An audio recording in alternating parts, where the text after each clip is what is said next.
You're back, and this time you're standing on a steep, grassy meadow above a lake so blue it looks painted. The Alps rising white and silent all around you, on a summer morning that has been dated, as closely as history can manage, to the 1st of August in the year 1291. Below you, 3 men from 3 different valleys are standing in a loose circle, speaking quietly, their breath still visible in the cold mountain air. They have no idea that what they are about to agree to, a simple pact of mutual defense between 3 small alpine communities, will one day be remembered as the founding moment of one of the most stable, prosperous, and fiercely independent nations on Earth. Using AI reconstructions, digitally restored medieval manuscripts, and paintings created centuries after the fact to imagine this very meadow, we are going to walk through the entire sweep of Swiss history in the next 22 minutes. From prehistoric lake villages to feuding mountain valleys to a modern confederation so committed to neutrality that it has not fought a foreign war in over 200 years. And before we're done, you'll see exactly how this meadow, and every other place we visit today, looks right now in the present day, still standing, still visited, still remembered. Long before anyone called this place Switzerland, it was a patchwork of lakes and forests where small communities built their homes on wooden stilts driven into the shallow water at the edges of lakes like Zurich, Geneva, and Neuchâtel. Archaeologists have identified more than 1,000 of these so-called lake-dwelling sites, some dating back nearly 6,000 years. Their timber foundations preserved almost perfectly in the cold, oxygen-poor mud. These early farmers grew emmer wheat and flax, kept cattle and pigs, and traded amber and metal along routes that would, thousands of years later, become major European trade corridors. By around 100 BCE, a Celtic people called the Helvetii had settled much of the central plateau, giving their name to a Latin phrase, Confederatio Helvetica, that still appears on Swiss coins and car stickers today.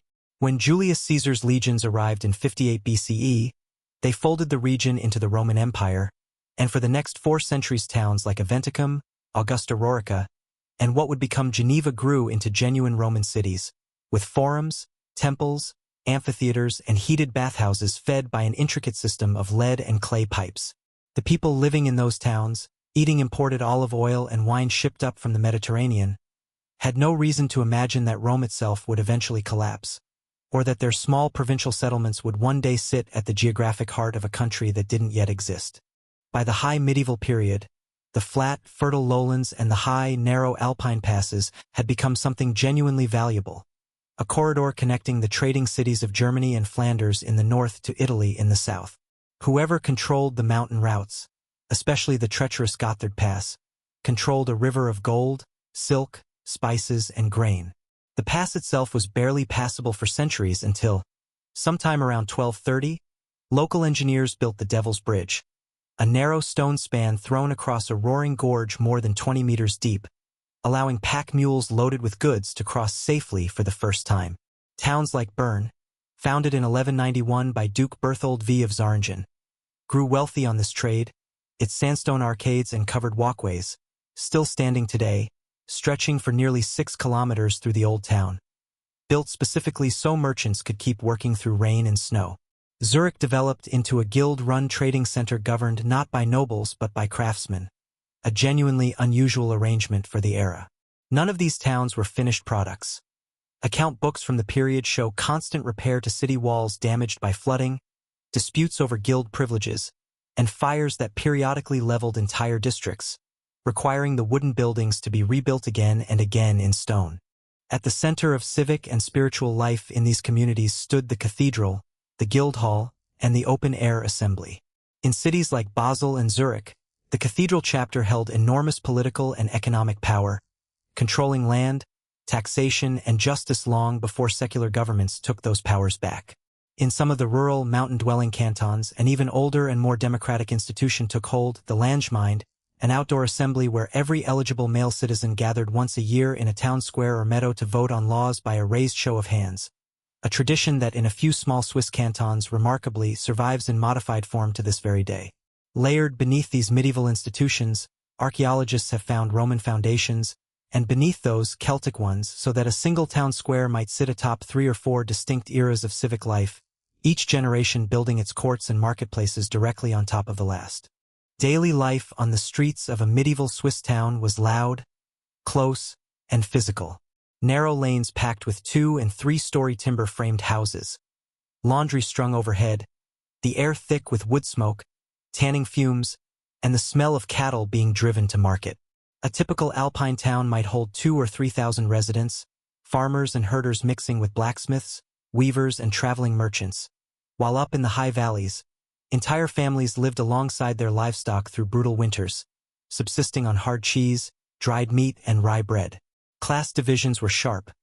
Patrician merchant families controlled city councils and lived behind stone facades, while laborers and servants crowded into single rooms. Wooden tally sticks, tax rolls, and guild account books, many of which survive in Swiss archives today, record everything from wine prices to fines for public drunkenness, giving historians an oddly intimate window into lives lived 700 years ago. One landmark captured the civic pride of these communities more than almost any other: the great covered bridges that spanned Swiss rivers, none more famous than Lucerne's Chapel Bridge, first built around 1333, stretching 204 meters across the Reuss River, its interior lined with more than 100 painted wooden panels depicting the city's history and the lives of its patron saints.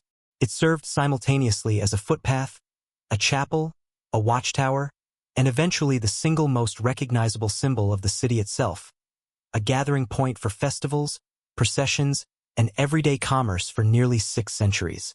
At the other end of the social spectrum stood the Château de Chillon, rising directly out of the waters of Lake Geneva on its own rocky island, home for centuries to the Counts and later the Dukes of Savoy. Inside, its great hall was decorated with painted ceilings and heraldic banners, its private chambers warmed by enormous stone fireplaces, its wine cellars stocked from vineyards visible from its own windows. Guests dined on imported spices and Venetian glassware, while, in the castle's lower dungeon, carved directly into the rock, prisoners were sometimes chained to the very pillars that supported the Lord's chambers above. Whatever turmoil was coming for Switzerland, wealth and stone walls would prove no protection at all. The turning point in this long story did not arrive as a single battle or a single fire, but as an idea that had been growing quietly for over 500 years, coming to a violent head in the years around 1798. For centuries, the loose alliance of cantons that began at Rütli Meadow had grown, fought off Habsburg and Burgundian armies at battles like Morgarten in 1315 and Sempach in 1386, and expanded into a genuine confederation of 13 semi-independent states, bound together by treaty but often fiercely divided by religion after the Protestant Reformation split Zurich and Bern from Catholic strongholds like Lucerne and Fribourg in the 1520s. This uneasy, decentralized system endured for centuries, largely because the great powers around it were too busy fighting each other to bother conquering the mountains. That changed in the winter of 1798, when French revolutionary armies under Napoleon's direction crossed the border and, within weeks, dismantled the old confederation entirely, imposing a centralized Helvetic Republic modeled on France itself. Swiss militia units resisted in scattered, desperate fighting through the Alpine valleys. In some cantons, believed by many historians to be underestimating how quickly organized resistance would collapse, ordinary farmers took up arms against professional French soldiers and were overwhelmed within days. The years that followed were chaotic and bitter. The imposed Helvetic Republic proved deeply unpopular, cantons rebelled against Bern-based centralized rule, and Switzerland became, in effect, a battleground and puppet state for French political and military interests for nearly a decade. Its old institutions dissolved, its independence essentially erased from the map of Europe. It seemed, for a time, as though the confederation born at Rutli 5 centuries earlier might simply cease to exist. The recovery came not through rebellion but through diplomacy. At the Congress of Vienna in 1815, following Napoleon's final defeat, the great powers of Europe, meeting to redraw the continent's borders, made a decision that would define Switzerland for the next 2 centuries. They formally recognized Swiss independence and, remarkably, guaranteed its permanent neutrality in international law, a status Switzerland has maintained through 2 world wars that devastated nearly every country around it. Historians still find it striking that a small alpine country, so recently dismantled and occupied, emerged from that same conflict with an internationally protected status that has kept it out of foreign wars ever since. What's easy to forget, standing in a modern Swiss city with its trains running exactly on schedule and its banks humming quietly behind glass and steel, is that every cobblestone square, every covered bridge, and every mountain pass was once simply someone's home. Their daily walk to work, the place they raised children and buried parents. The history books remember treaties and battles. The people who actually lived it were mostly just trying to get through winter.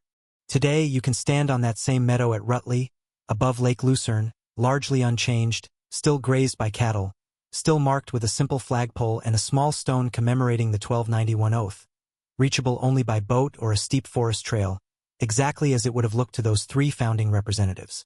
Lucerne's Chapel Bridge still crosses the Reuss River.